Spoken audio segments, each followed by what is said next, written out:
Follow the money. That's what I always say. You always follow the money. Yeah. This is Follow the Money with Mitch Moss and Pauly Howard on VSiN.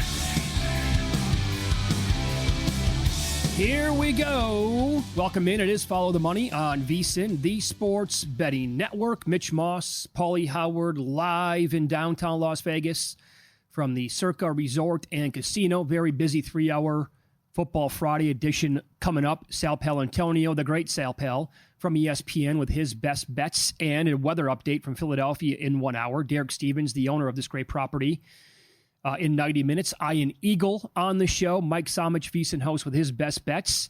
And welcome in to those of you listening on SiriusXM channel 158. Pauly, it is a massive day here on the network. We are back where it all began now almost, 8 years ago.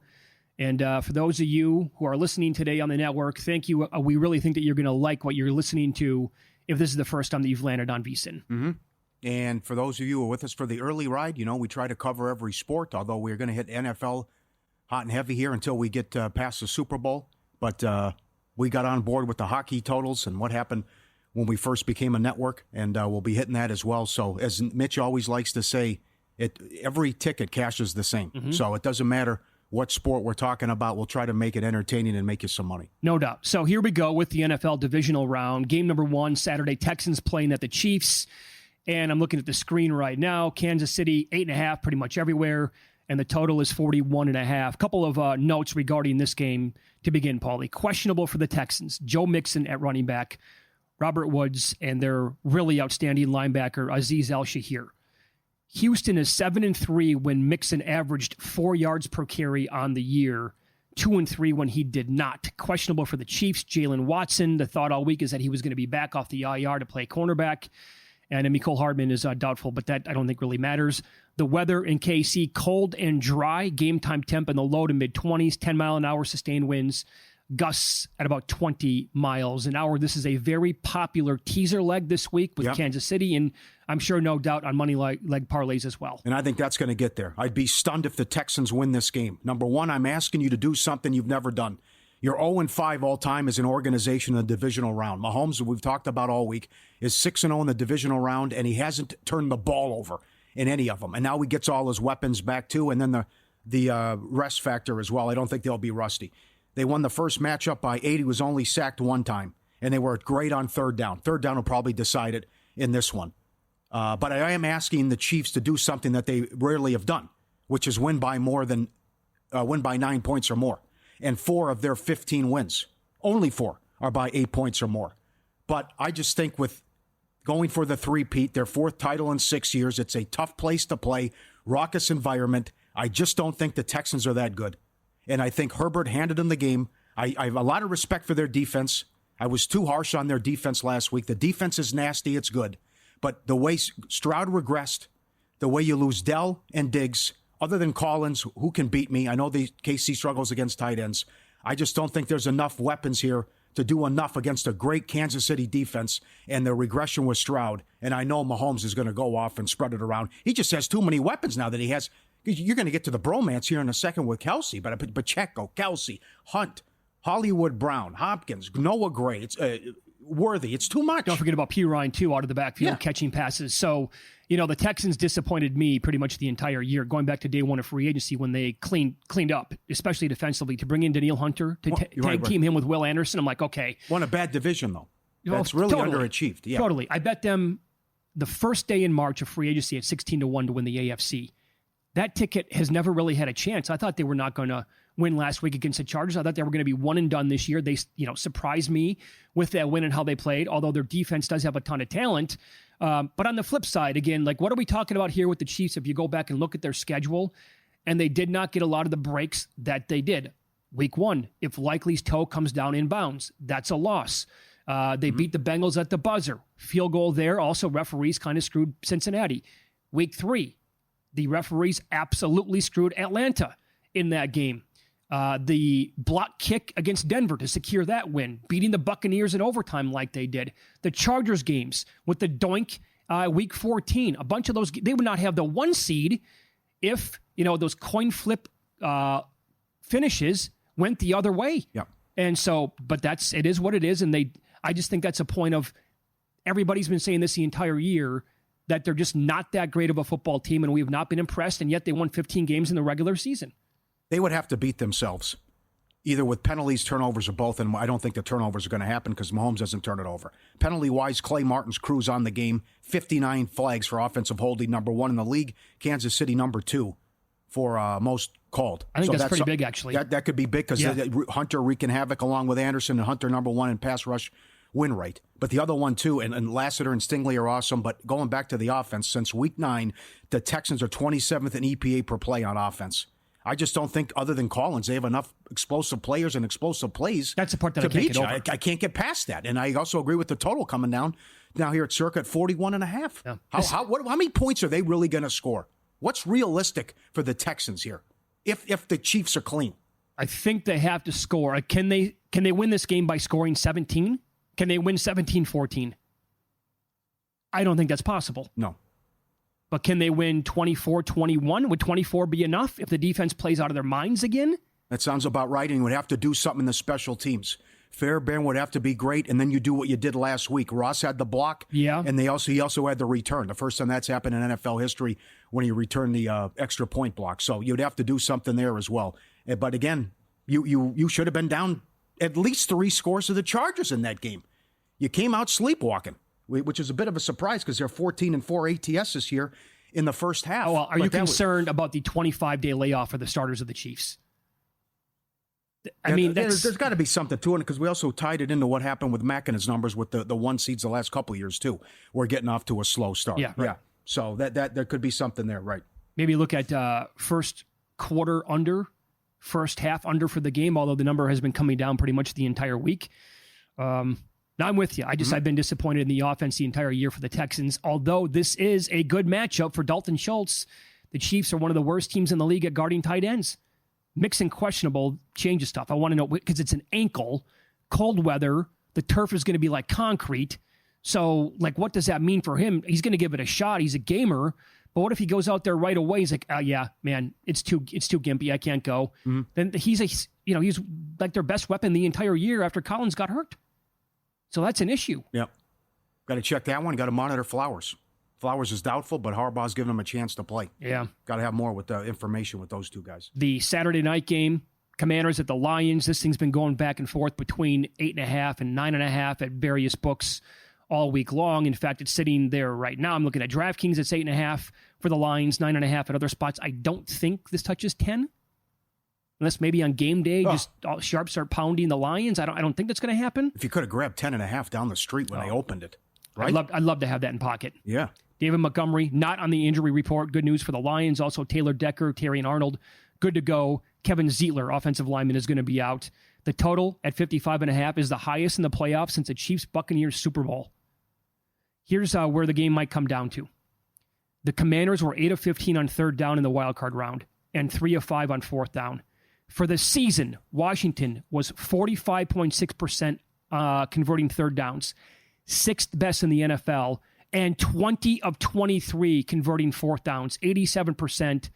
The next best was Buffalo at 73%. Jaden Daniels has the best QBR on third and fourth downs, 93.5 in the league, 12 touchdowns, 2 INTs, and a perfect QBR of 100 on fourth down, where he is 8 of 8 with 2 touchdowns and 7 first downs. Detroit, on the flip side, defensively, allowed opponents to convert 32.4% of third downs. That is the best mark in the league. Second best at teams converting fourth down, second best.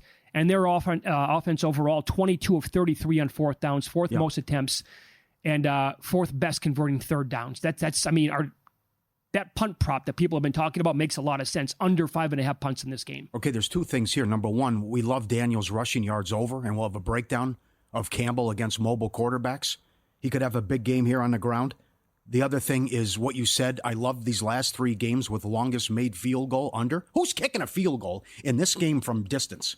You'd be out of your mind. Unless it's 4th and 13. Sure, so it's something like That's that, it? Right? With these aggressive coaches? Absolutely. It's 47.5, 48.5. The other one, though, the last 20 years when the 1 seed plays the 6 seed, it's a 19-5 underrun. But the numbers you can't get away from is how Campbell has his team along with Johnson ready to prepare and rock and roll. Last 3 years in the first half, 39, 14, and 1 ATS. 10-0 straight up favorites in prime time. 18-2 and 1 ATS when the opponent averages 24 points per game. It's ridiculous what they're doing. Wow, that is phenomenal. But I just don't see how Washington can slow them down unless Goff just has an off game and it turns it over and go back. This is the second worst run defense in the league. And you get Montgomery back and you have Gibbs. How are they going to slow them down? I just think they're going to get gashed on the ground pretty much the entire time. I did see this. Maybe this is how they slow them down because the Lions are elite at yards after the catch. The Commanders have the best defense in football at limiting yards after the catch. That. Yes. So that could be a big thing where they don't allow any explosive plays in the passing game. Yeah, I am concerned. It's the third straight road game for Washington. That's big. Look how that went for the Chargers last week. Yeah. Also, if you win the wild card game as a dog, next week you're 7-28 straight up. You are 16-19 ATS. That said, I'd want to take them plus 10 if it gets back there. They're the ninth team to make the divisional round at 150-1 odds or higher, Super Bowl odds. Only 3 made the conference title game. So they're up against that too. VSiN, the Sports Betting Network, now live 24/7. Sirius XM channel 158. Whether you're at home, on the road, or on the go, there's more ways than ever to tune into VSiN. Stream us live, VSiN.com, VSiN Watch app, YouTube TV, iHeartRadio, Fire TV, Roku, and now Sirius XM. Great job to everyone involved. The 2 Sunday games are up next. Buckle up. Snow is in the forecast. And would you look at this? We have some line movement in the marquee game of the weekend. That's coming up here on VSiN.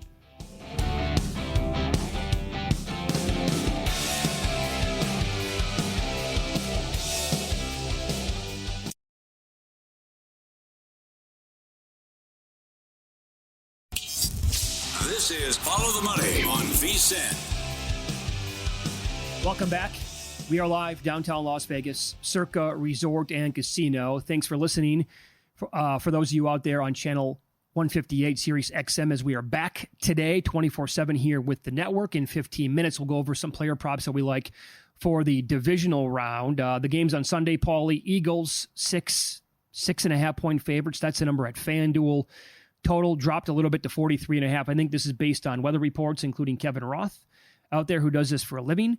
In his latest update, everything looks to be trending towards a snow game in Philadelphia. The extent of snow isn't set in stone, but he thinks that snow will be in-game and likely enough to stick around. Winds manageable, 5 to 10 sustained, gust 15 to 20 miles an hour. And as he points out, it's always worth noting with snow that if the winds stay light, it can boost offenses and it slows down the pass rush. Sal Palantonio will join in 45 minutes from Philadelphia. We'll get his, expert opinion on what we're going to see on Sunday with the snow. Well, if you get 4 to 5 inches, I think that helps out Philly big time. And you might just be able to push them around anyways with that great offensive line and that rushing attack. And it's well documented. Barkley ran wild. They had 314 yards rushing. He had 255, and they just took him apart in that first game.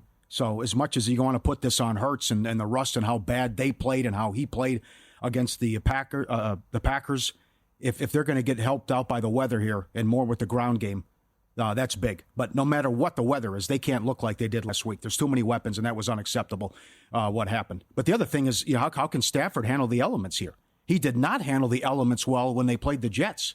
That was more just run the ball, and they won a low-scoring game, and he looked like he didn't want to throw. I can't believe Cooper Kupp said he's never played in snow either. Eastern Washington guy. So Philly all-time 6-0 in the divisional round, and Stafford, who had all these issues beating good teams, has now been great as a dog. But I just think the spot is so good here for Detroit in the late game. You got Washington coming off a playoff win for the first time in 19 years, the Sunday night game, now another road game, Saturday night, and then here you have the Monday night game in Arizona, and now you got to go out, rested Philly team, and you're going to have to beat them in the elements. So this is how it flipped for Philadelphia's defense on the year. They had 4 turnovers against Green Bay in the wild card game. They ranked 30th in turnover margin over the first 5 weeks. Since the bye, they're tied with Buffalo in turnover margin at plus 17. The Rams tied the all-time playoff record on Monday night with 9 sacks. And that defensive line has been playing outstanding football. And again, if you take away week 18, starters didn't go. That means the last 4 opponents of the Rams have scored fewer than 10 points, which is remarkable. And I don't think that's getting enough attention. But how is that defensive line going to look against this veteran and very good offensive line for Philadelphia? Like if Philadelphia wins that battle, I think the Eagles can coast to a win here because the defense has been, I think, the biggest part of why the Rams have gotten hot down the stretch. Yeah, that's how you how do you handicap it from the Rams' perspective? It's been 2 seasons in one. The horrible start, they saved the season. They beat the Niners. They were down 14 in that game. The fake punt changed everything. They're still 22nd against the run. All right, Sam Darnold's not going to be out there. Hurts can move, and it's a great offensive line unlike Minnesota. So I'm more concerned about what the offense has failed to do, too. I mean, you can sell me on the defense, which I'm still have a hard time getting there, but it's just facts when you see what they're doing every week. But what's going on with the offense? Yeah, I was also looking at some numbers, how the Rams, like secondary, might match up. And everybody knows that they're really, really bad against tight ends. They're also bad against outside receivers. Well, that's A.J. Brown. And, oh, by the way, A.J. Brown coming off of that stink bomb when he was reading the book on the sidelines that everybody knows about now. By the way, he met the author today in the tunnel. Sal Pal put that up on Instagram. The author of the book came to that. Number one bestseller now. Yeah. He owes him everything. Of course. Yeah. It's unbelievable. Did you see how they opened up the Philly newscast on one of the stations back there on Monday? No. The 2 hosts on the desk were just laid back. That's how they opened the show. Good, Dan. Both of them had the book and they were reading, pretending to read the book. So that's pretty cool. But regardless, they struggle against outside wide receivers, and this could be A.J. Brown killed them the first time they played, much like Saquon Barkley did. And here's something for you. The Rams defense allowed 57 receptions of 20-plus yards in the regular season. That's the 4th most. Okay? From a gambling perspective, do we not want to maybe look at longest reception then for certain players here? Look at a Devontae Smith. Look at an A.J. Brown for longest reception. Yep. And because they struggle against tight ends, hell, throw on Dallas Goedert as well. It was funny. Stafford, that was that game when there was a blizzard. It was Detroit against Philly. And the total crashed, and it ended up going over. I think Shady McCoy had 4 touchdowns or something sick. But it was so bad he couldn't even kick an extra point. So it's funny that he's back out in the elements there as well. But what are the Rams going to do through the air? Especially if they're limited with the weather, and if you get 5 inches with this defense that's number 2 in points per game and top 5 in yards. Oh, they're secondary. You're right. You're down Dean, but still, I mean, with the secondary, and if you put pressure on Stafford, it could be a long day, my friend. No doubt. Love looked terrible last week, although he was down people. The overall roster construction and the drafting, specifically the drafting, by their front office over the years is second to none. They are phenomenal in Philadelphia. They hit like a home run almost every single year with the draft, this year being no exception. What you're going to have to bank on probably because that secondary is so good. Well, so is Puka Nacua. So does he just simply win like one-on-one matchups? And Stafford's going to have to get the ball out early to him. Did you see last week? This is when they got a lead, so they were protecting the football. Mm-hmm. A lot of underneath stuff and a lot of screens to Nacua to see if he could maybe break one. Maybe I guess that's part of it as well. But we're sitting here talking about the Rams defensive line, and yet the Eagles defensive line too, also very good. Here's the line movement, and I think this is pretty telling. I'm looking at the screen right now. Every spot basically has Baltimore either -1 or -1.5. Well, all week long here at Circa, and they take a lot of sharp money here at Circa, they were sitting at pick. They moved to 2. It was 1.5 when I got here today. It moved to 2 recently here at Circa. So they went above where Baltimore is at every other spot in the market. I think they're kind of, when Derek Stevens on the show coming up in a little bit more than an hour, are they looking to get, that's my guess here, right? Let's take some Buffalo money is what they're saying. Yeah. We want to go higher than what everybody else is offering right now, and they were taking some money on the Ravens today, evidently. How about this? First time since 1967 the Bills are a dog at home in the playoffs. Wow. It's the first time they're a home dog since 2020. That was against Miami. 3 of the 4 games are rematches. The team who won the first game is 64% in the second meeting. But how about this? When the first game resulted in a win of 20 points or more, that team is 10-1 straight up in the rematch. Yep. Hello. The team that won. Yep. And the Ravens are 15-3 ATS in road rematches going back. So this is just, here comes Henry and Jackson on the ground. Can you stop it? And they set the record with, 5.7 yards per carry? I don't think anybody can stop it.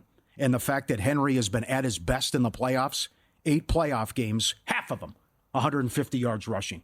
So I might not have flowers, but just you see what they did with that design stuff with Jackson and what they did against Pittsburgh. And I don't know if Buffalo's going to have an answer. And I love what Baltimore's done with the adjustments with their defense. And since Hamilton went back to deep safety in Week 11, they're number one in EPA per play on defense. 7th meeting all time. Both teams average 30 points per game.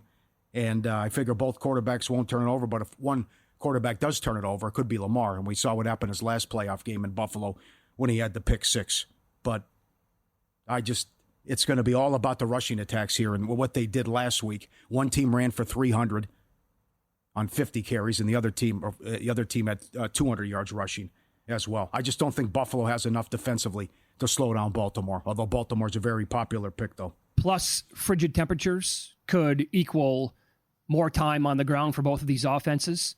And, I mean, Baltimore on offense, 3rd best adjusted line yards, 2nd in power success, 7th. This is where it could be the Bills could get exposed. The Ravens rushing offense, 7th best in the second level, number 1 in the open field.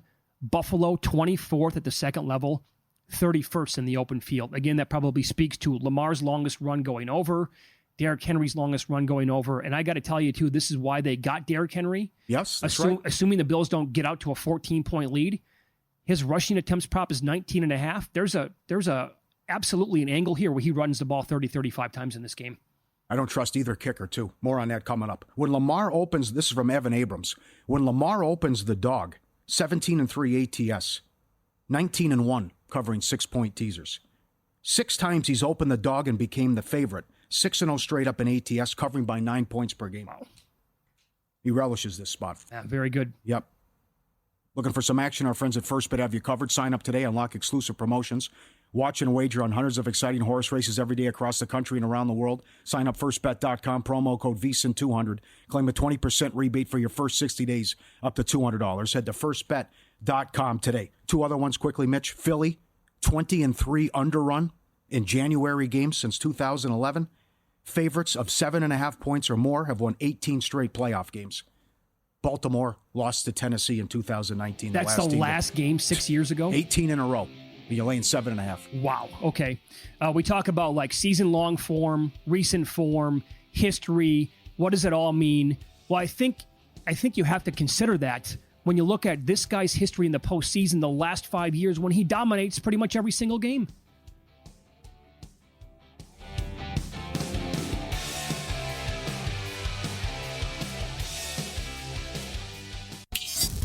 This is Follow the Money on VSIN.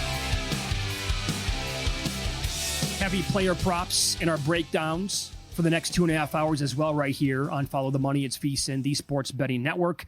Pauly, what was your gut reaction when you first saw the Travis Kelce numbers pop this weekend? It's 5.5 catches, juiced a little bit to the over, and the yards prop is about 52.5. Seemed low based on his history.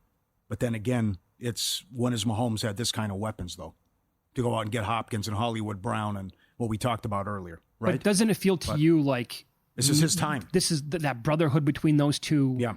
The familiarity, the postseason success they've had together. FOMO, you're going to hate yourself if the guy has 80 yards and 2 scores. Well, here's the deal, right? And even last year when Kelce did not have a great regular season, everybody's like, oh boy, the Taylor Swift thing is so annoying. Hopefully they go away and he can retire at some point. Then he comes out and he crushes it in the postseason. Travis Kelce has had 71-plus receiving yards in 13 straight postseason games.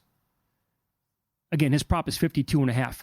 At least 6 targets in every postseason game since the 2020 Super Bowl versus San Francisco. That's a long time ago. At least 6 targets. And he's had 6-plus catches in 12 of his last 14 postseason games. I like the way you put it. FOMO, sitting on the sidelines this weekend. And I have not bet it yet, but the more you think about it, you probably are going to hate yourself. I will if I'm like, yeah, Kelce has 8 catches at halftime. Remember that game against Baltimore last year? Right down the field, touchdown. Every single time he's dropping back to pass. Right. Kelce again. He peppered him throughout the entire first half. Mm-hmm. And I didn't have a single penny on Kelce. I'm like, oh, this is stupid. He goes to him every single time. Don't you feel the same way about Nico Collins?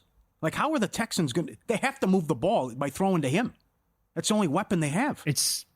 I understood that the issue's against the tight end, but I mean, come on. The guy's a game changer, game breaker. and see what his prop is at. Don't forget, before he got hurt this year, because Collins was having such a great and productive season in the air, like with the yards, he was like plus 125 to lead the league in receiving yards before he got hurt. He was almost like lapping the field right away. And then he goes down, and you saw how much Stroud missed his number one target. So I think it's going to be a combination. Well, Collins for sure, number one. But the Chiefs are really, really bad at allowing yards to the tight end, and hence Dalton Schultz prop going up all week long was as low as, I think, 34.5. I know a lot of people are making a case here because it's a low number for John Mechie this week as well. Because the target share, since the, other guys went down, since Tank Dell is no longer there, how many routes he's been running overall, Stroud looking at him with the targets, and it was like 30.5 to begin the week. So because of that suppressed number, I think people were going over it, and it moved as well. I'll give you this. So we talked yesterday on the program about how you're paying a tax to go over on these quarterback rushing yards props. A couple of ways to attack this, in my opinion. Jaden Daniels' longest rush is 15.5 yards. He has 9 overs this year of that number and 9 unders, so it's right down the middle. However, when you look at quarterbacks against Detroit this year alone, Mayfield, his longest rush was 12. I'll go in order from the beginning of the season. Kyler had a 21-yard scramble. Geno, 12. Darnold, 19 and 9. Rudolph ran 1 for 14. Richardson had a 1 for 17. Caleb had a 13-yard run in each game against the Lions. Jordan Love had a 14-yard run, and Josh Allen had a 21-yard run. So this guy's rushing attempts prop is 9.5, and his yardage prop is about 53.5 or so. I think it makes a lot of sense where he's going to be taken off, especially if the Lions decide to blitz a lot in this game. And if you can't get to that guy, that means there's going to be a lot of open field in front of him. He takes off, one run, has to go over 15.5 yards. Don't hate it. Don't hate that at all. Again, to your point earlier, how will Washington's defense stop the Lions' running attack?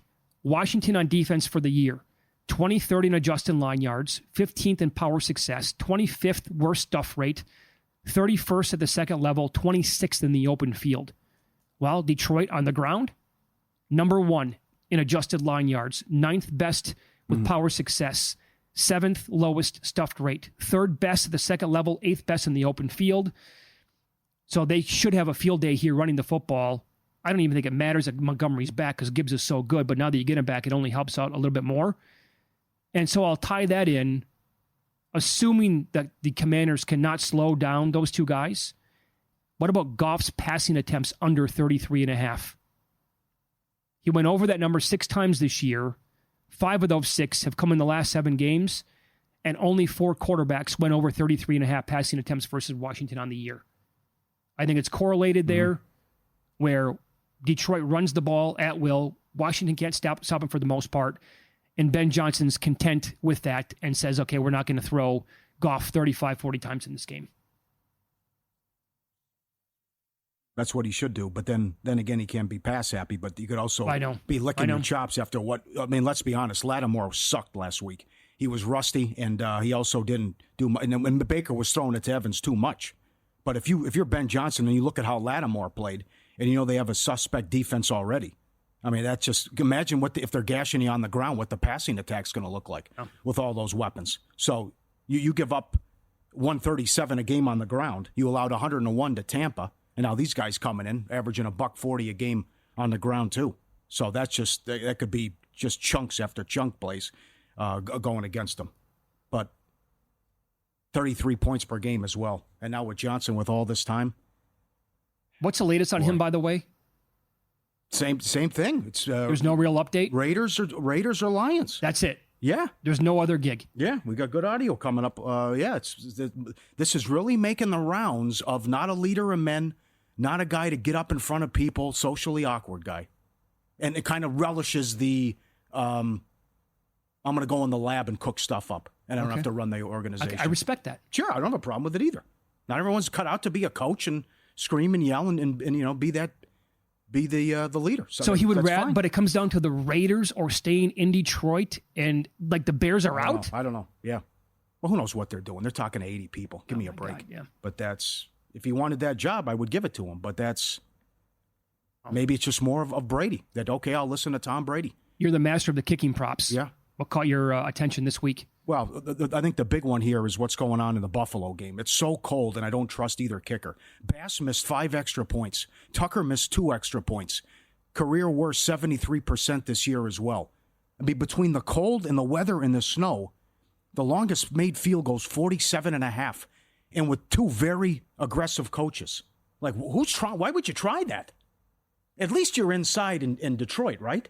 But that's Sure. what she'll be. We're going YOLO, right? Every 4th down, we're getting nuts in Detroit.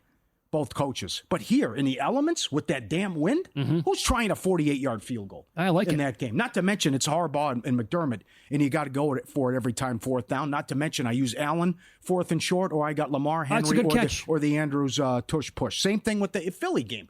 I don't trust Elliott. No, you can't. 5 inches of snow. Carty's good, but then again, why would you try it? If it's going to be that bad with the weather and snow, why am I going to try a 48, 49-yard field goal? And are you going to make it? McVay can get a little conservative once in a while, though. Yeah.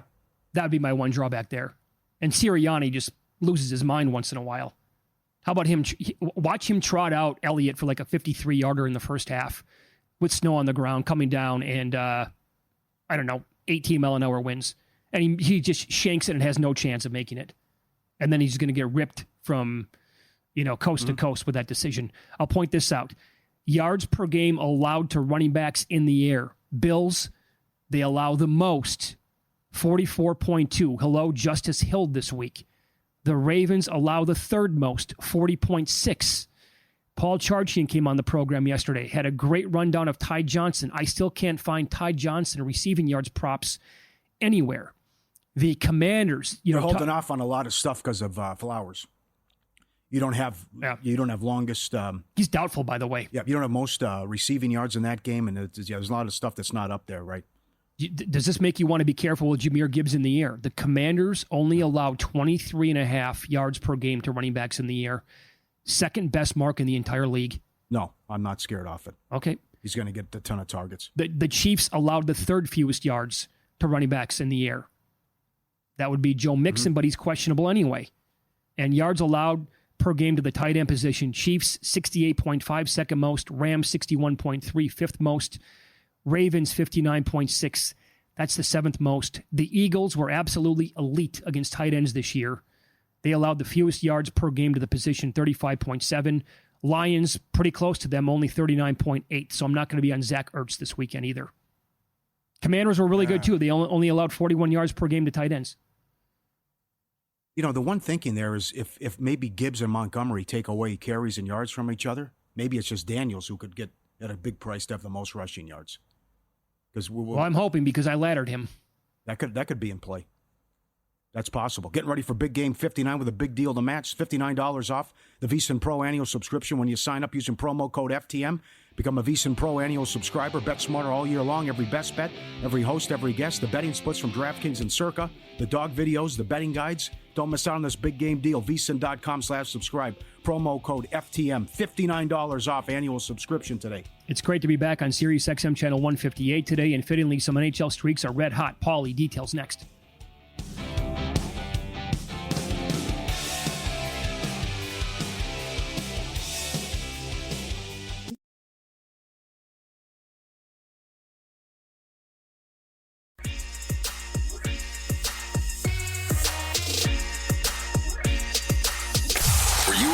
Last night? Wow, winning. Or was it a rough one? Well, they can't all be winners, can they? Loser! You're a loser! Pauly Howard recaps the night in sports betting in Win Some, Lose Some. NHL goal in the first 10 last night, 11-2.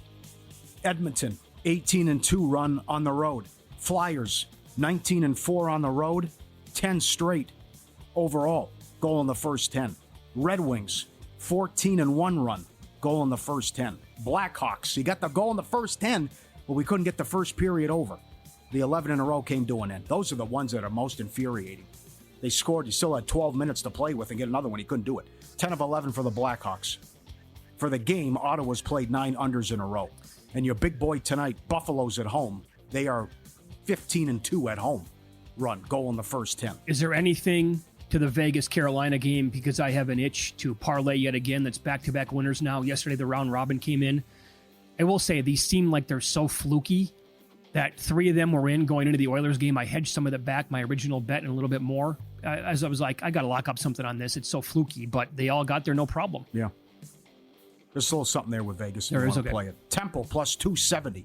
College hoops beat Memphis. Gonzaga lost again. Oregon State plus 375. We're going to go another year with Mark Few not cutting the nets down. New Hampshire 7-1, big upset. UTEP plus 330. Rutgers plus 330. And Minnesota from the parking lot. What a wild ending. Plus 440, beat Michigan at the buzzer. Michigan's like one of the best teams, if not the best team in the entire Big Ten. I think they're a threat to make a serious run this year in the tournament. Minnesota's the worst team in the country, or one of them covering numbers. They won it outright. They're horrible this year. Yeah. Lose some. Georgiev, Sharks, and Colorado. His teams are 3-20-3 in the first period this year. That is a lose some. Subscribe, be part of the team, vsin.com. Our radio and podcast friends, you always want to see these tweets and videos at Pauly Does Vegas on Instagram. This is a different dog. We showed this 2 weeks ago. This is the dog goes in the cupboard. Look at this. Coming around where you got the cereal and everything. Oh, peekaboo. There you go. There he is again. Look at this. Another dog that likes to sneak in the cupboard. And apparently he's like 50 pounds, it said. What does it say on the screen? 40 pounds. 40 pounds, sorry. 7 months old. Look at that. Yes, 7 months, 40 pounds. He likes to go in the cupboard.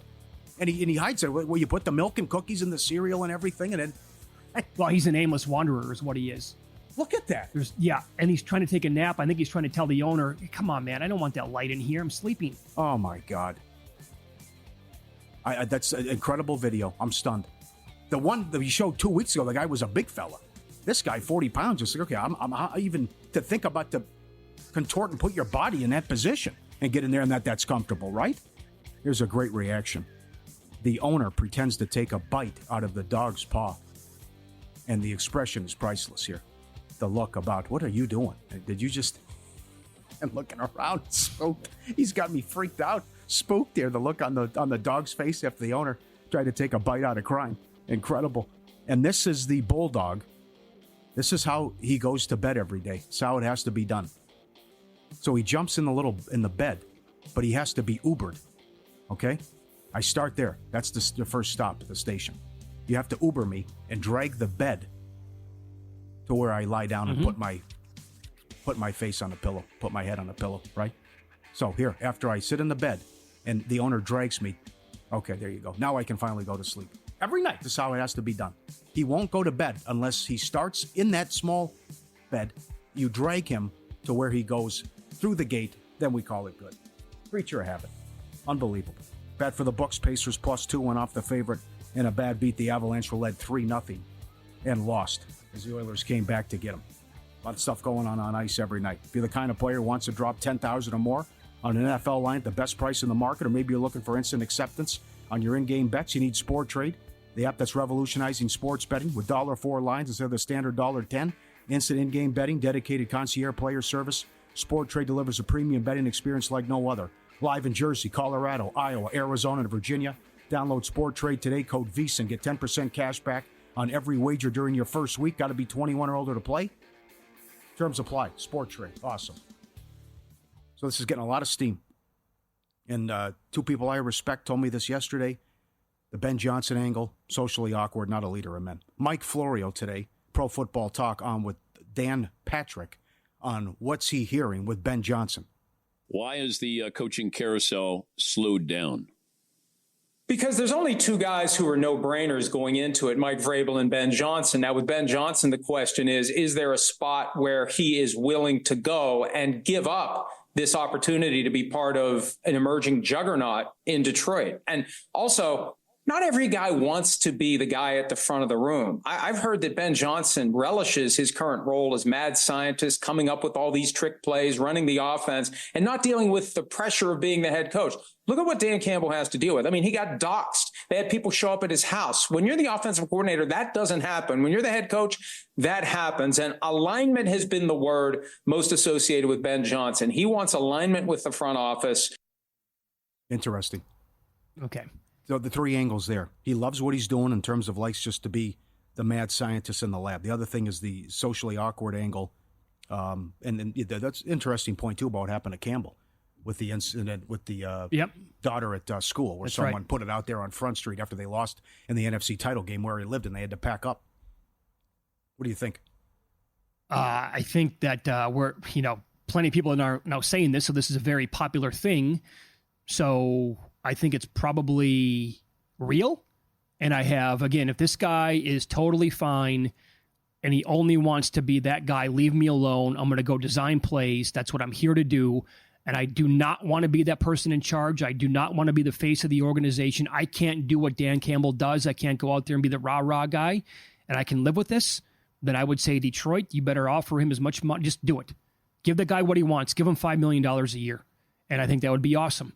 Because as Florio said there, it's an emerging juggernaut, and that's exactly what they are. I talked about this with the Eagles earlier, how they've drafted so well. Same thing with the Lions. They've crushed drafts over the years, and people mock them. Gibbs, way too high, number 12 overall. You can't take him as a running back that high. No, you look silly now at this point. Getting Amon-Ra St. Brown where they did. Taking Sewell in the first round as an offensive lineman. Hutchinson fell to them. See, there you go. Jacksonville, horrendous job taking the kid they did and not Hutchinson. Now he got hurt this year, obviously, but maybe he realizes that no matter where he goes, he's not going to be able to make it any better than what he has it right now. And the Lions might be a force for the next 5 years.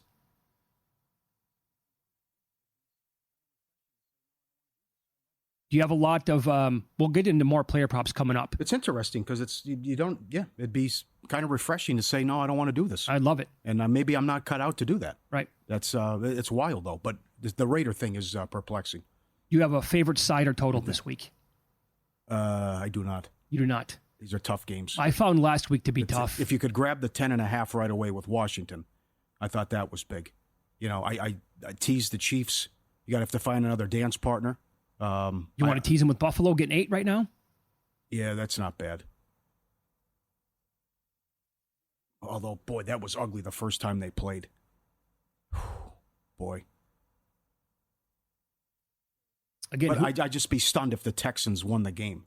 But to tease the Chiefs down and to maybe go with the Bills, I sign off on that one. I'm with Somich, too, on the under with the Chiefs game as well. Well, how about a little Chiefs, Eagles, Ohio State moneyline parlay? That pays a little bit better than even money. Who are you afraid of there losing that ticket? If you like the Chiefs that much, I think you like the Eagles quite a bit. Same thing goes Monday night for Ohio State. Yeah. That's would you rather tease the Washington? Who has a better chance of getting wrecked? Washington or Buffalo? Like you could still lose by 10 and lose your ticket, and it's not a blowout in the Buffalo game.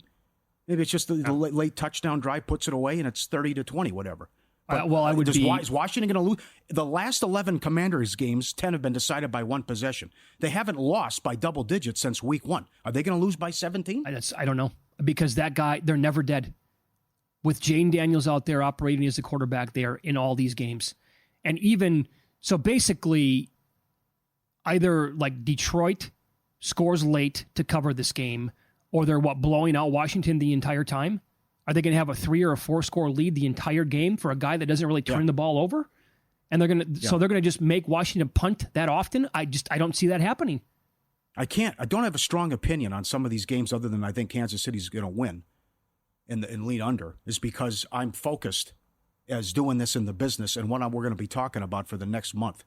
I want an awesome Super Bowl, and to think that Detroit, Buffalo, Baltimore, if Philly's still alive, I just want a great championship Sunday and a great Super Bowl matchup because it's 2 weeks nonstop about the same game. That's as a fan, selfishly, I want the big boys to make it to the end, and I want and if both home teams win Saturday, we're guaranteed a great Super Bowl. I think this weekend's the best. Next weekend is second best, and they're both ahead of the Super Bowl. More games. It's about the journey, not the destination. The great Sal Paolantonio on the show coming up next. What are we talking about with the weather in Philadelphia on Sunday, and how much snow are we expecting?